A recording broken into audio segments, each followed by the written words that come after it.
All right. Hello, everybody. Welcome to the next edition of Newrez Voices. And man, am I excited for this one. We've got one of my favorite leaders here at Newrez, Mr. James Williamson. Welcome to the show. Thank you, Dave. Glad to be here. Yeah. Well, look, let's dive right in. James, you have such an interesting background and history with our company. And I think it says a lot about Newrez, through the mergers and acquisitions that you're actually a 30-year veteran with us through all of those mergers and acquisitions. And so, maybe you could just start off by giving us a little bit of how you came to get into this business and how you currently end up, being a leader within three different JVs that we have and how those all fit together. There's a lot to unwrap there. So take us through it. Okay. Well, I was born in Greenville, South Carolina. I ended up at the University of Georgia. I was a finance major, went straight through, got my MBA, and got out in 1991, which was a recession year for those who can think back that far. But it was a tough year to get a job. And here I was trying to find all these jobs that I thought that I wanted and deserved. And I had a really defining moment. It was a conversation with a guy that was a couple years older than me. He had been the exact same major. He was on the exact same path that I was on. And he kind of froze me as I was really contemplating my work options and struggling to find a job.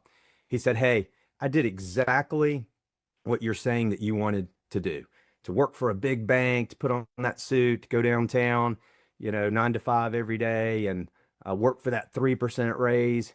And the second year, I was able to transition into the mortgage business. And then he began to tell me all about the residential mortgage business. And he was telling me how he's out in the field and how every day was a different day and how he had this unlimited income opportunity.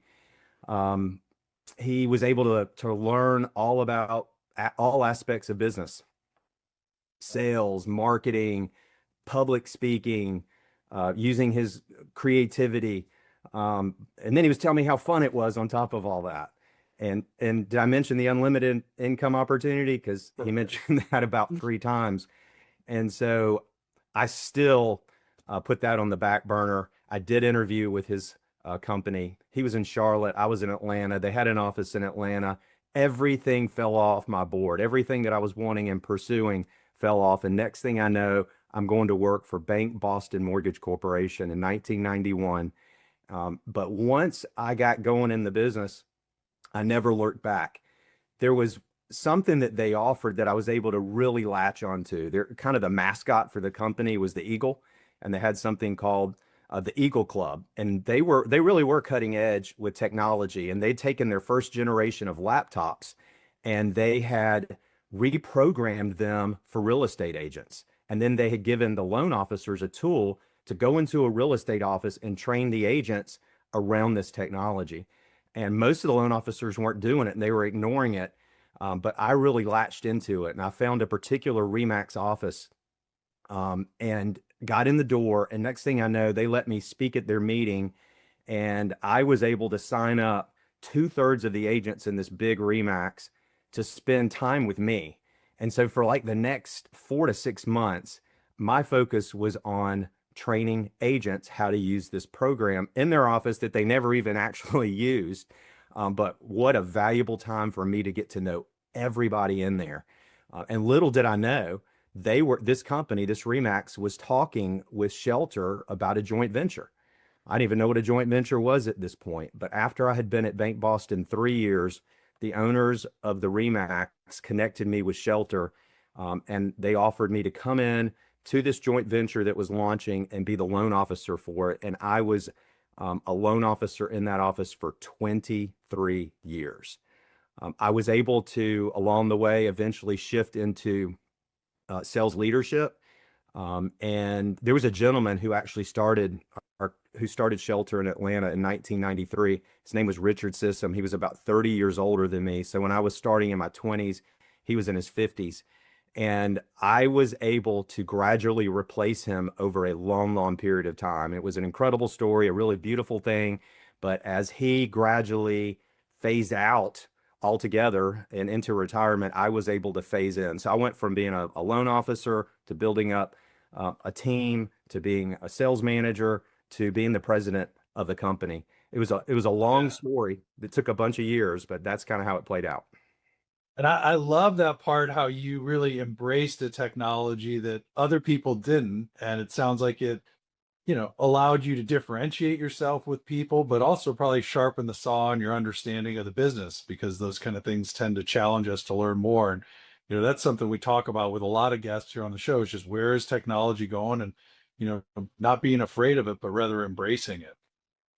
This was the early 90s, and I would Yeah. have this heavy laptop around one shoulder and this dot matrix printer on the other. And I'd load them up in my car and then I'd drive out. I mean, it was insane compared to today, but that was all cutting edge technology back then. Yeah. Yeah, exactly.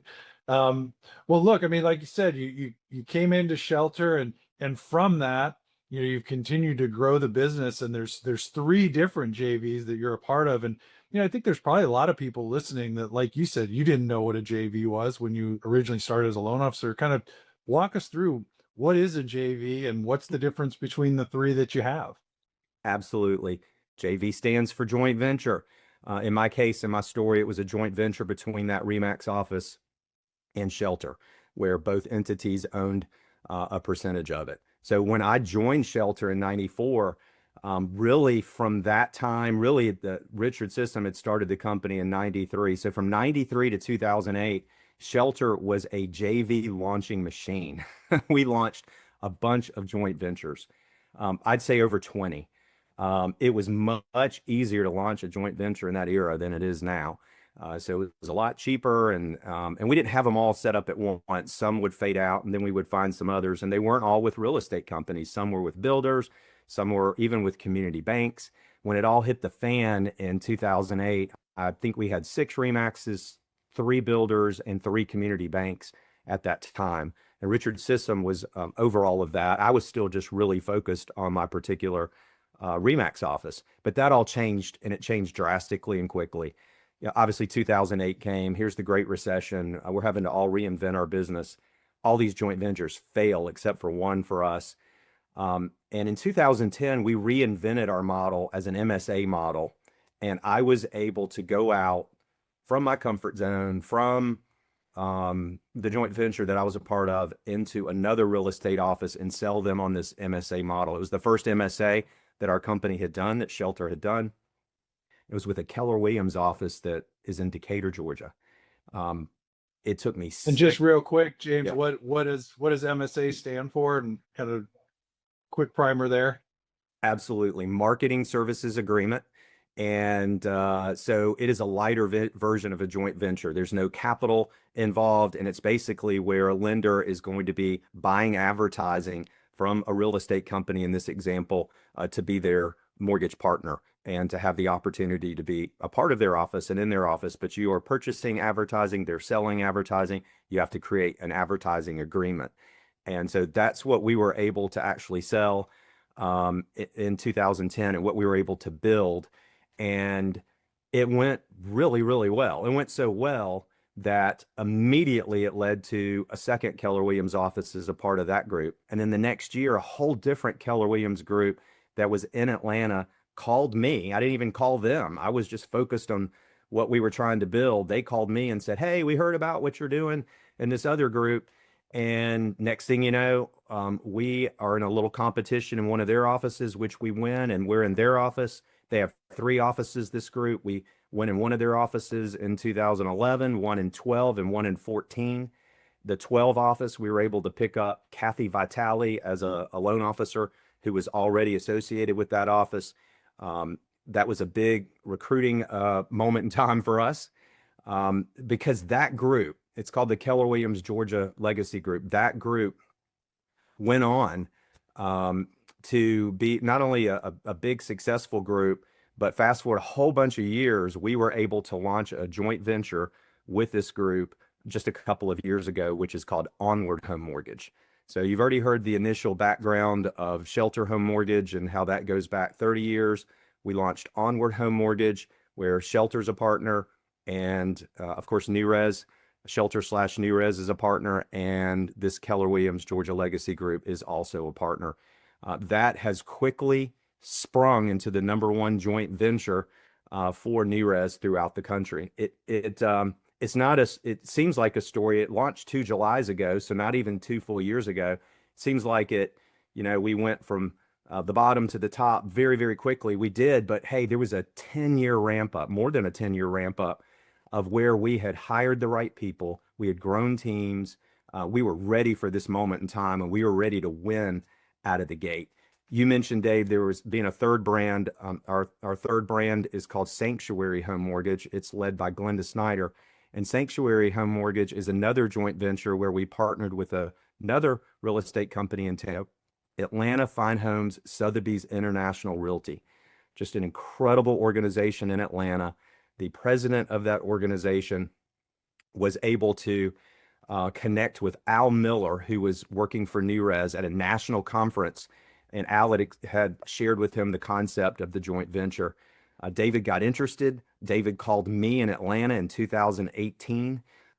It took a year of due diligence and persuasion, and things, were really slow, even went dark for a while. And then they came back full circle a year later. And then it took us a whole nother year to put it together. It was the first joint venture we had put back together in a long time, since for us before 2008. But we got a lot of momentum, and here we're ready to launch, and the pandemic hits. And so it stalled out our launch a little bit, but we made a decision just to go for it. And here we launch in 2020.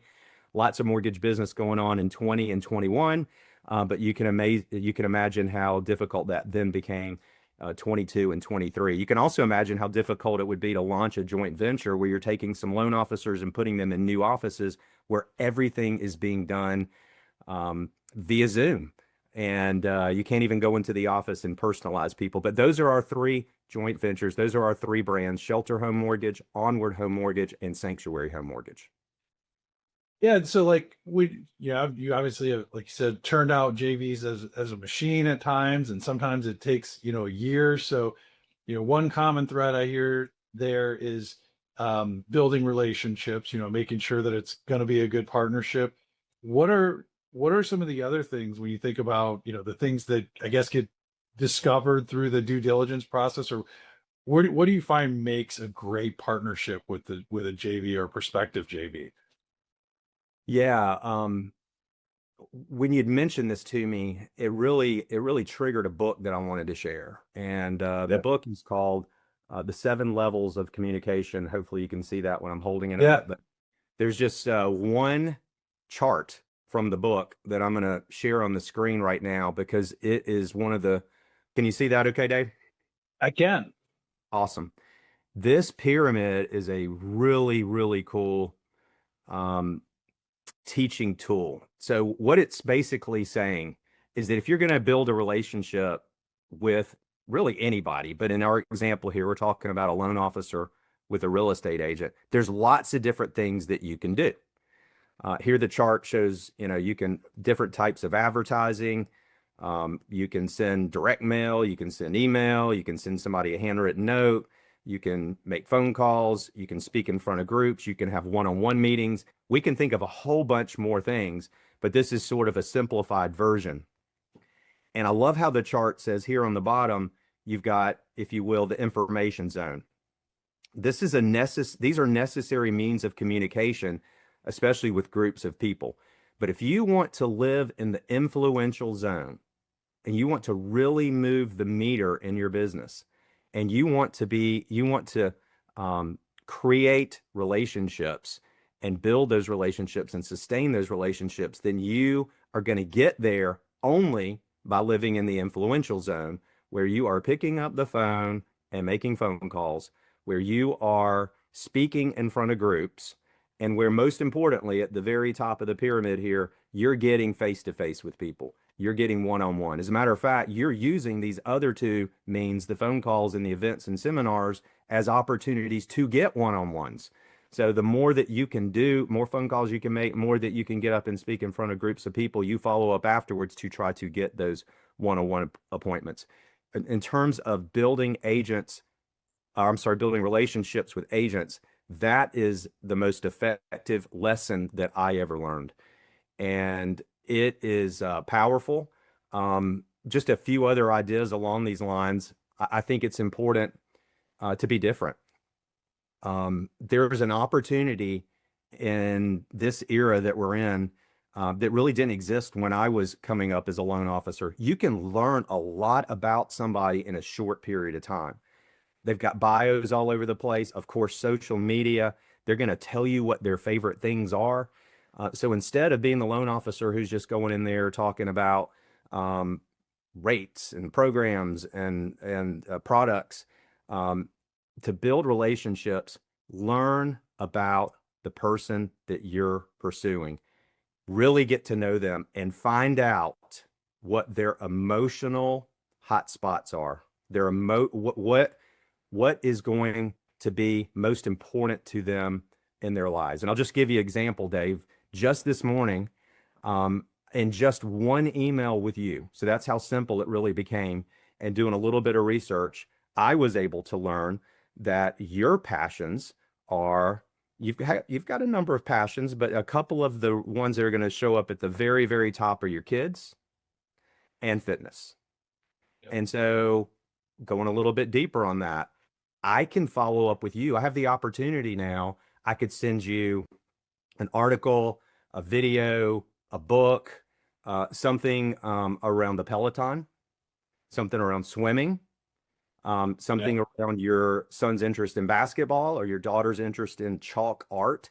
These are all things that I've learned in a very short period of time are your emotional hotspots. If I really want to go deeper and make an impact on the relationship with you, I've got some touch points and some things that I can introduce into our relationship and send you a little something here or there. Doesn't have to cost any money at all, but just a little tidbit about something that you are most interested in.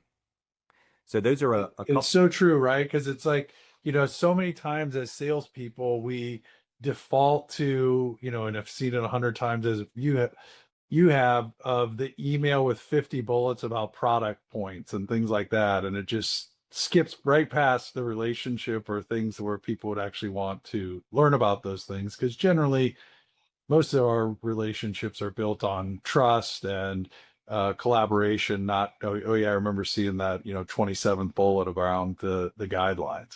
Exactly. One other thought on this. This is a great quote. This is just a gem. You've certainly heard you do business with people you know, like, and trust. And I think that is very important. I mean, you got to be known. You got to get out in front of people. They got to like you or they're not going to do business with you. You just mentioned the word trust. So they've got to figure out a way to trust you. And you got to figure out how to do this if you're going to be a successful salesperson and really build these relationships in a framework of being consistent and being persistent. And I know that's not new for anybody who's studied sales, but Lou Holtz read something in a book where he took this phrase, people do business with people they know, like, and trust, and added to it, people do business with people they know, like, and trust who have competency, character, and compassion. Competency, they know what they're doing. They've got character. That's what people are drawn to. And then they're compassionate. They're going to lean in to this emotional intelligence.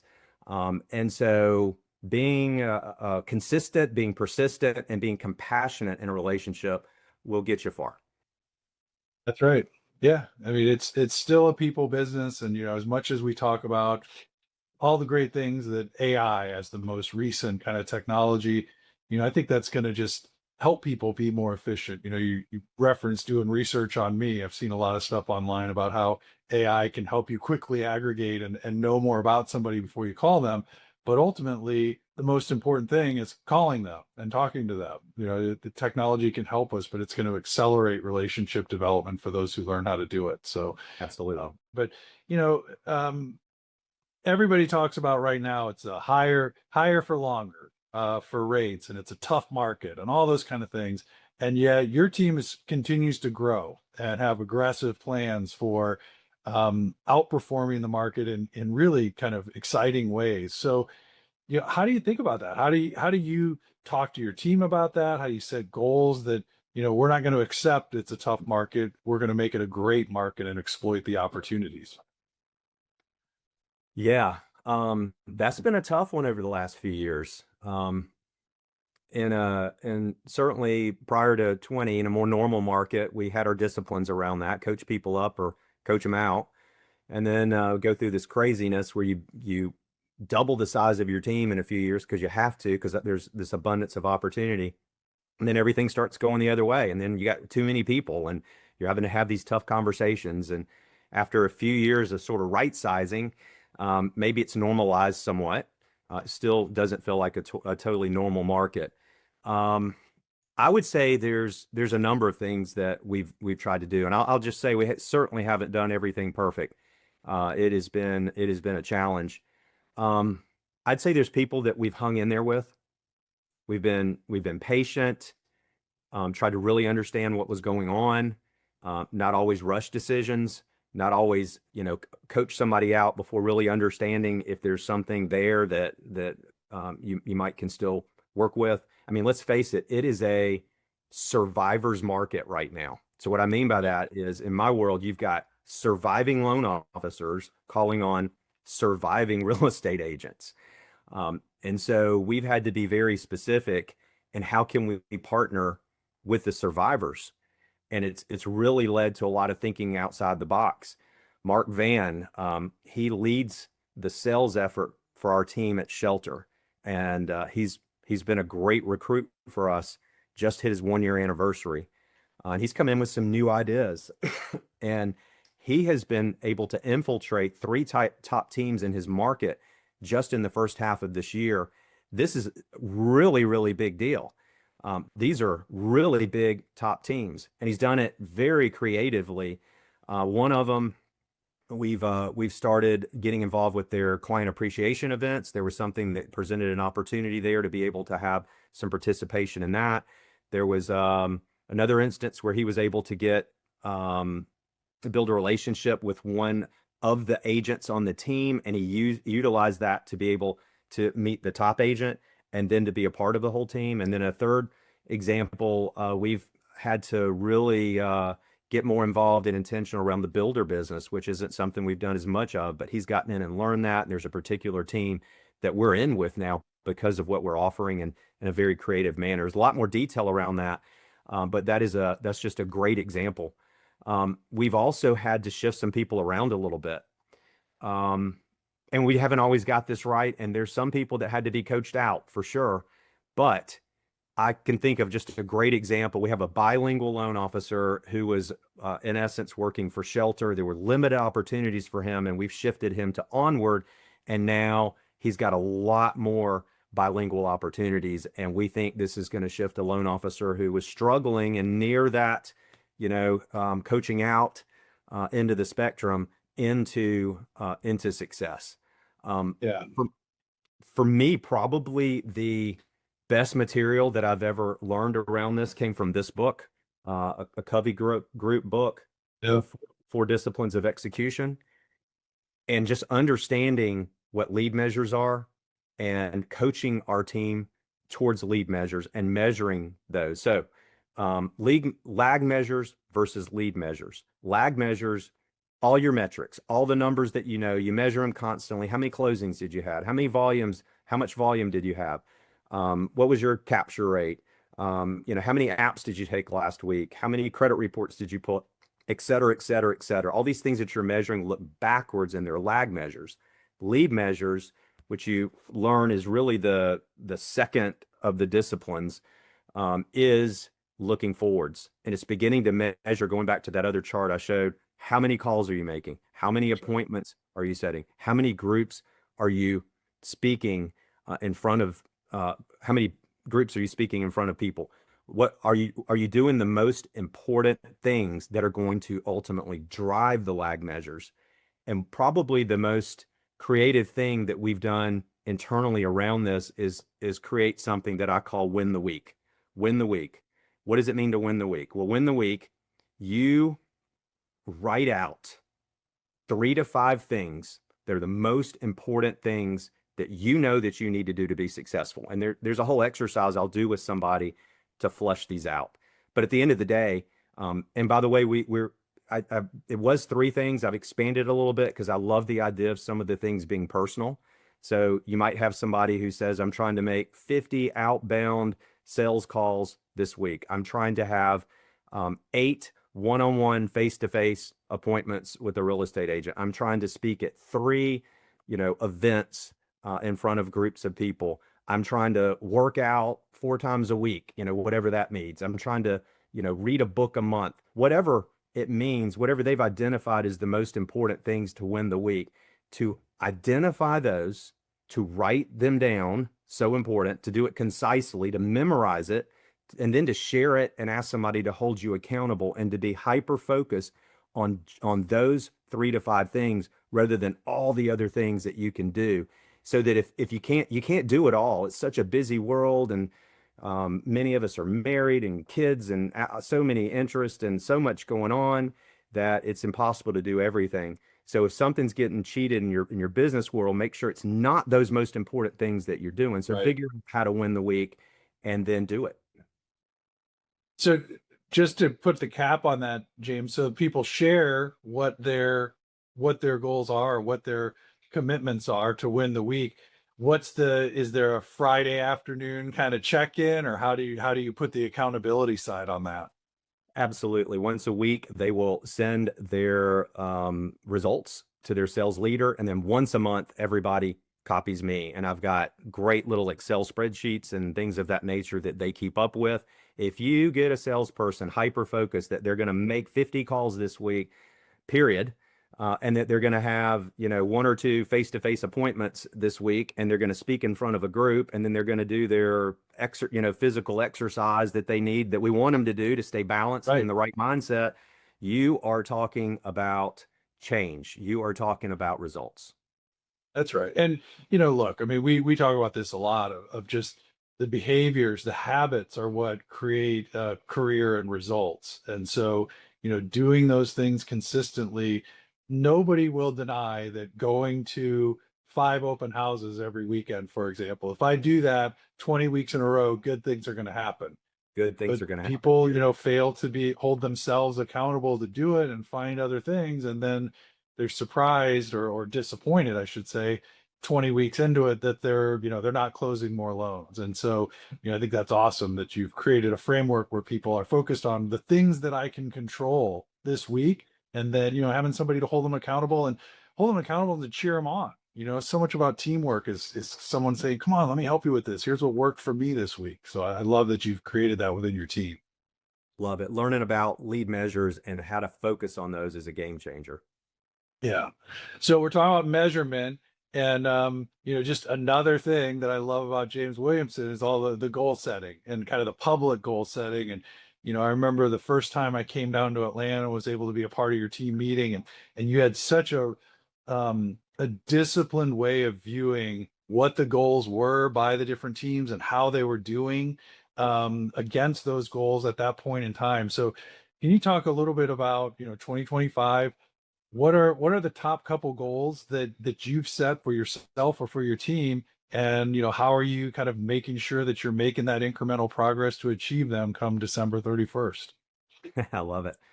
Um, our our wildly important goal, and that's the first discipline that comes out of this book, is setting that. What is your wildly important goal? What is your WIG? So our WIG for our comprehensive shelter sanctuary onward business, we call it SSO, is 500 million. 500 million this year. We are at 176.3 right now. So that puts us on a pace for about 440. It throws in a really, really bad January. And so as we get into some of these summer months, we believe we can bring that up. It's going to be tough to hit 500, but that was a stretch goal for us. We were 346 last year. So if we hit 440, you can bet that's going to feel a lot better and moving the right direction. So it can be important to set that goal where it is a little bit of a stretch goal and do everything that you can to hit it. We publish our results weekly, so everybody knows where they stand. I send out all these lag measures, how many loans have been closed, volume closed, capture rates, how many credit reports were pulled last week, which is an indication of new conversations. We've got other ones that we send out. So We are making sure that everybody sees their numbers, knows everybody's numbers. That's accountability in and of itself. So I call it the leaderboard. Leaderboard goes out at the beginning of every week. Everybody is seeing and knowing the numbers. On a monthly basis, we'll have a sales meeting and I'll introduce a few other things showing everybody how everybody is doing year to date against their goal. And I've introduced something this year called the 25 in 25 Club. So the challenge to every single one of our loan officers was to grow your business by 25% in 2025. And then at the beginning of the year, we went through an exercise. What does that mean? How much volume is this? We defined it. What are you going to need to do different? What are your lead measures going to need to be to drive those results? And so I created a club, the 25 in 25 Club. So the end of May, I've got 5 of 21 people in it. So I need to get more people in this club. And I believe as we get a little bit deeper in the year, we're going to get more people into the 25 and 25 Club. If everybody was successful in the 25 and 25 Club, we would be able to take our volume well above 500 million. I do want to mention Onward. Onward's volume is 103 million already after 5 months, which is an astounding amount and number. Their Onward did 213 in their first calendar year last year and is on a pace this year, we believe, to be in excess of 250 million with an opportunity as high as 300 million. Onward, led by the #1 joint venture president in the country, Kathy Vitale, and they're really our standout performer in our group at this time. Amazing. All right. So we've talked about some of the disc profiles of top loan consultants. We talked about habits and behaviors. So when you think about, over your career and maybe even your own experience, but all the loan consultants you've worked with, how, what do you see that separates the best loan consultants from others? Because as I always tell people, look, we're all given the same 24 hours, 7 days a week. We're all given, most companies, certainly within Newrez, everyone's got the same access to the resources and most companies have similar sets. So like what separates great loan consultants from the rest? Well, being the high C, going back to the DISC profile and being the detail oriented guy, of course, I'm going to say it starts with having a plan. Yeah. And so I've added to that over the last year or two. I'm going to say have a real plan. So what I mean by that, I have required our loan consultants to do a sales plan at the beginning of every year for a long time, like a couple decades. So this is a powerful exercise. We actually have, I believe, I've learned a lot about this over time, and I believe a simplified approach is very healthy in this world. Instead of having this, I used to have a 17-page business plan, and I think it's just over the top, overkill. And I found a tool over a decade ago, a 135, where you can get it down to just 1 page. You have one WIG, wildly important goal, and then you have sort of 3 categories or priorities around how you're going to get there. And then you have underneath each one of those, you have specific action points that you're taking. So really, you got 15 different things that you're trying to do, goals, if you will. They're all goals, and you want them to be smart goals. They're specific and measurable and action oriented and time-based, et cetera. It's hitting all the acronym there about making sure that they're smart, but creating a real plan. I found that many of the loan officers they knew how to write the plan. They knew what to say. They knew the things that they should be doing, and they were just writing them all down and putting them down. And then we would get into the plan at the midpoint during the year and find they're not doing these things.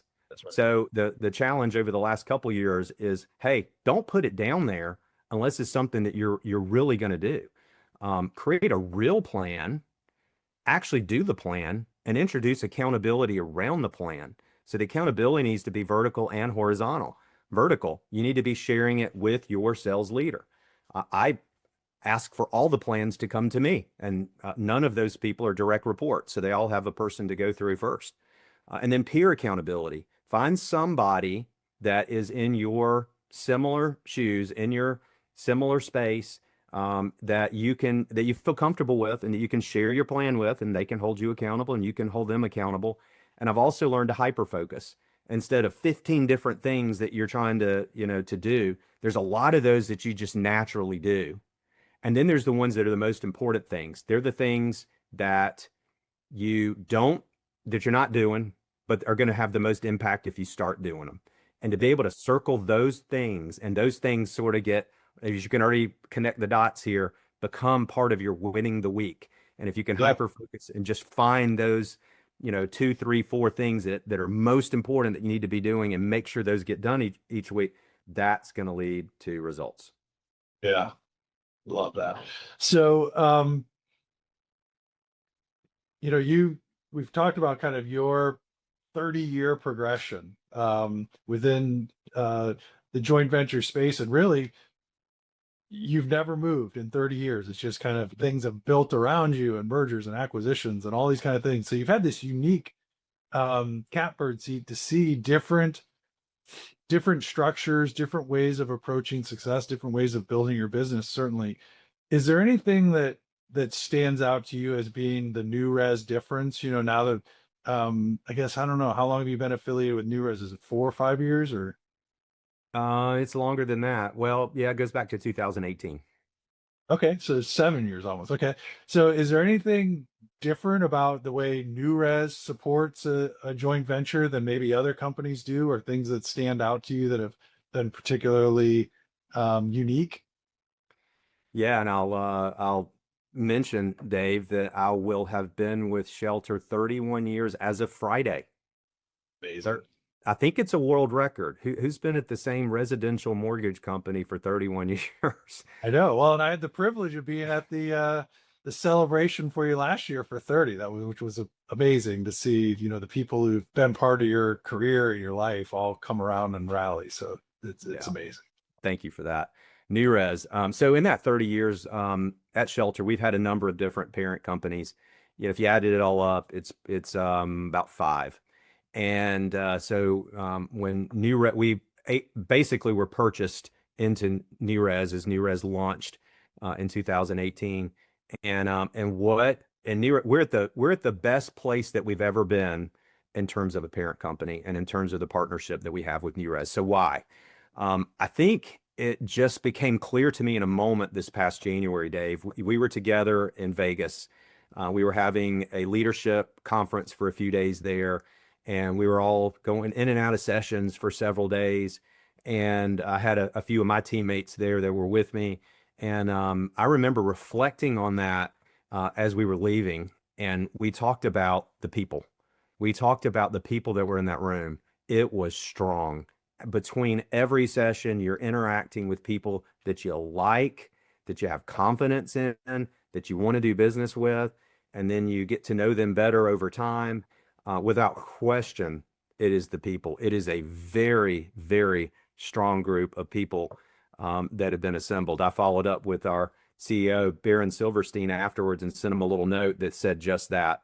The people are the strongest that we've ever had in place in company history. It's beyond that. It's products. I think,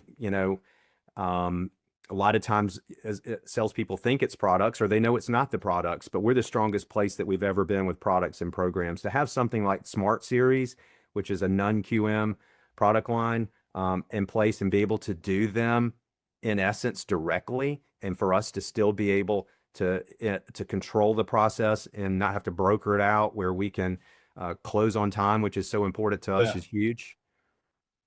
Servicing, Newrez, I think, is the best servicer in the country. I think they're the second largest, but they do it exceptionally well, and they promote the loan officer on the statement, and it's just a plus. It's a big deal to be able to not only talk about that in the sales world, but to be able to stay in touch with customers that way. They also have a tremendous expertise around the JV model, and that's obviously extremely important in my world.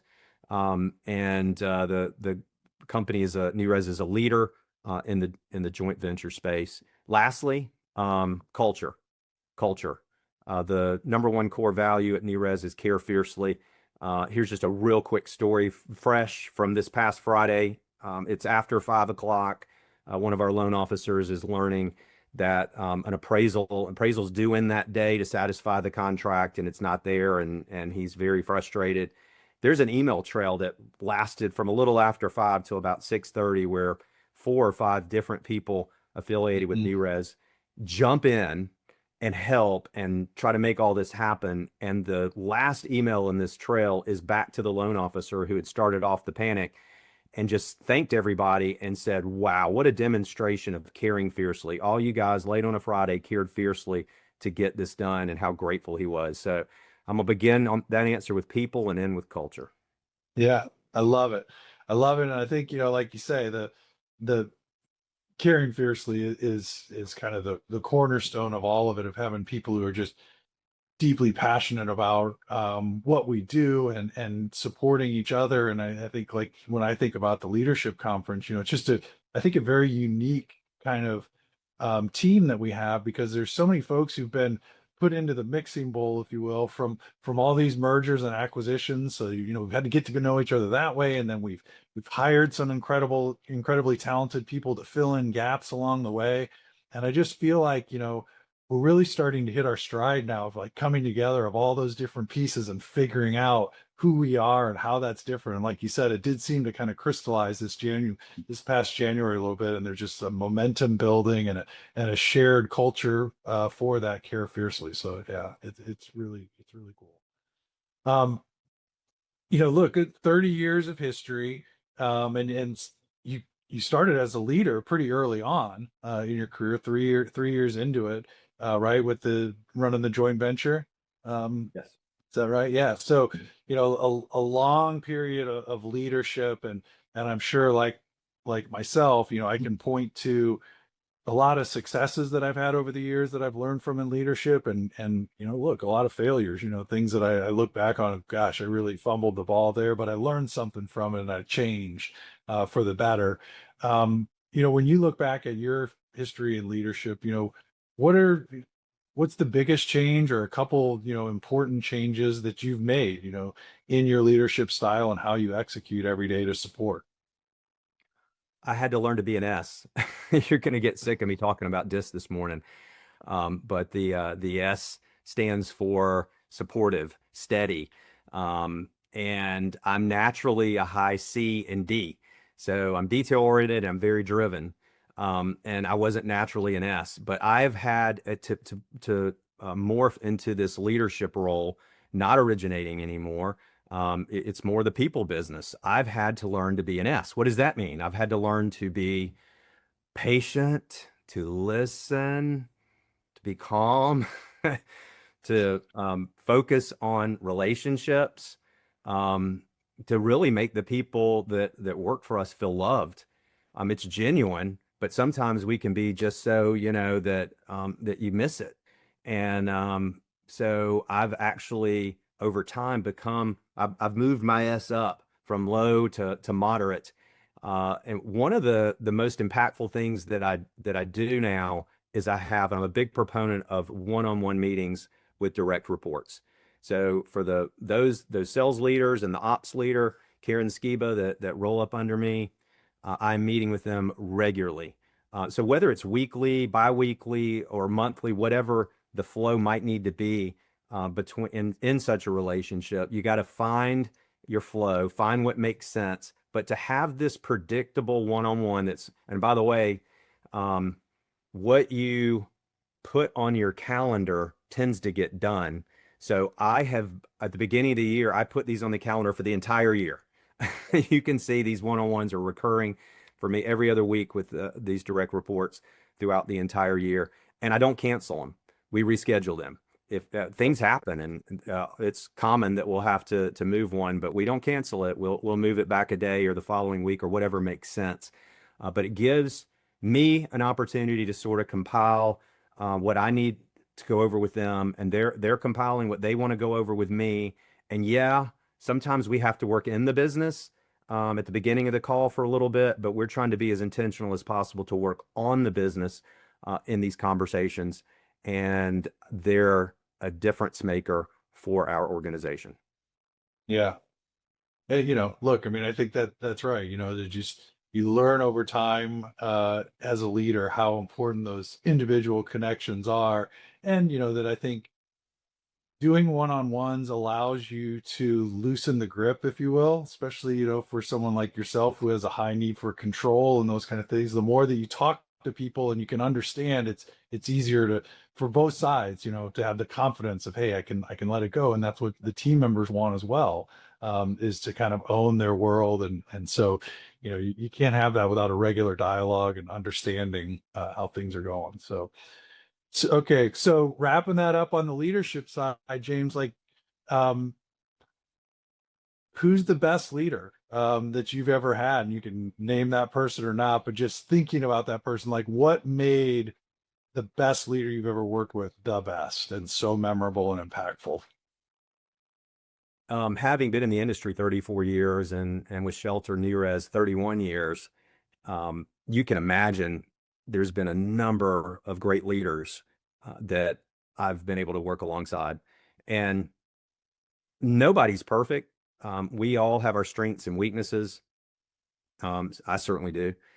So really, that's a tough one to cherry pick. I thought about that for a little bit, and I tell you, there's somebody who is an incredible leader that I try to emulate regularly. He's actually the founder and president of our partner, Atlanta Fine Homes, Sotheby's International Realty, David Baymig.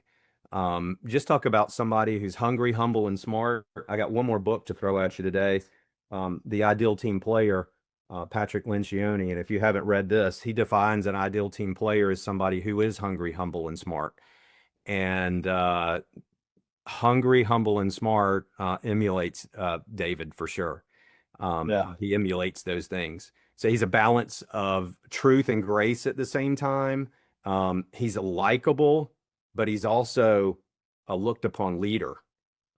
He's very nice and calm and gentle, but he's also firm and able to make a very hard and tough decision and have a candid conversation. So he's a really, really strong leader that I look up to and I try to emulate. So that is one What's of the many great leaders I've been able to work alongside. That's awesome. So, look, I one thing that occurs to me as you showed me that last book is that Yeah. this may be the first Newrez Voices edition where we're going to need show notes so that we can link to the books and the resources that you've shared Hey, with don't us. don't think I didn't have a couple other books, that we Yeah. didn't get to that are ready, but That's great. we can have book All club. right. Yeah. So, look, I'll give you the floor here for anything that we didn't cover today that you were hoping that we would, or things that you think would be helpful to our team members or partners.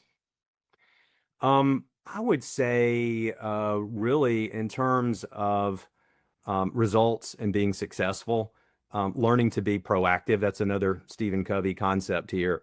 But once you have that plan and once you've been able to write it down and sort of have it worked out, to be proactive, to live in that world at least 50% of the time. You're going to need to be reactive 50% and respond to all your emails and your calls and do all these reactive stuff in your life for sure. But the more discipline that you can get to sort of treat your mornings as being proactive and your afternoons as being reactive, and make sure that you're doing the most important things. And I would just add one last thing, which is the importance of asking for the business.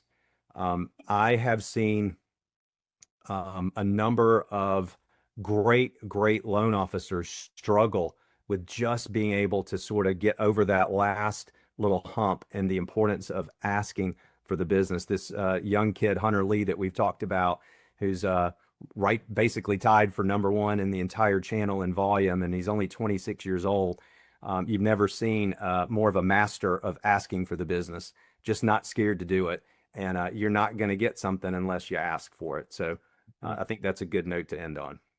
I love that. I love, I'm glad you brought up proactive. My kids used to make fun of me for the fact that in my garage, I painted on the garage post in front of my car, positive and proactive, so that every day when I'm pulling out of the garage, it's the last two things I see. And as soon as I pull in to be with my family at the end of the day, those are the two things I see. So Love it. what an awesome way to end. James, I thank you so much for your time. Like I said, you're just one of my favorite people to talk to about leadership and life and business. So thanks for being on today. And until next time, see y'all later. Bye. Bye, guys.